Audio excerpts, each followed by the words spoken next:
Need to inspire your students to read in science? Disease and death awaits in this nonfiction book recommendation. Stay tuned. Hi everyone, I'm Lee Hall from Literacy Teachers, and I'm all about giving you the tools you need to inspire, motivate, and change how your students read and write for academic success.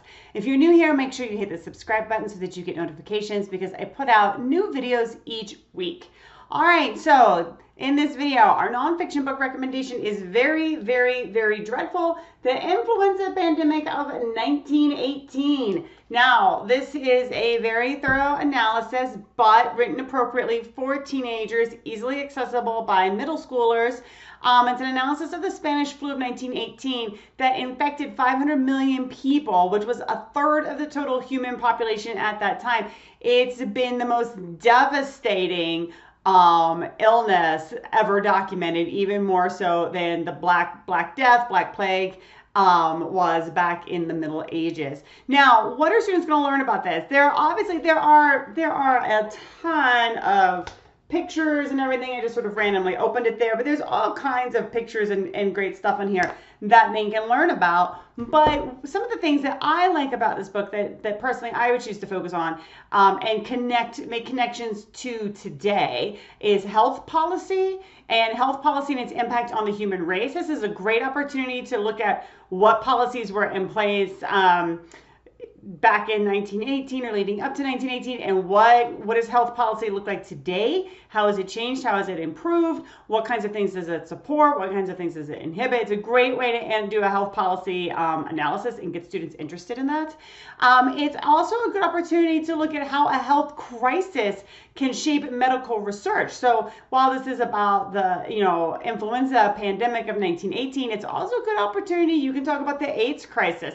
You can talk about Ebola outbreaks, or you can make it a little more current and relevant to students to show this is not a one-time thing. These are things that periodically happen. They just look different and play out differently, different contexts, different policies. We know more or less depending on where we are in history about how diseases work. Which brings me to my third point. This is a great opportunity to talk about our knowledge about illness and health and how it has changed over time, all right, which can help students understand how knowledge changes in general, right? How we learn, and how as we learn things, that shapes and influences our practices as a culture, as a society, and also shapes and influences the medical profession. And that if they should choose to go into science, they can play a role in that knowledge development and in solving problems. And then finally, this book raises the question, can it happen again, right? Can these kinds of pandemics happen again? What does that mean? What would it look like? What would it mean today? If 500 million people were infected in 1918, and that was a third of the total human population, if something that infected a third of the human population today, or even a quarter of the human population today, that would be significantly more people. How many people would that be? What would that look like? All right. So again, the book is very dreadful. The Influenza Pandemic of 1918. It is a great book to get kids engaged in thinking about not just the history aspect of science and what happened during this time, but also thinking about how you can take the ideas in this book and apply it to our understandings about health policy and what we know about health and wellness today. So highly recommend it.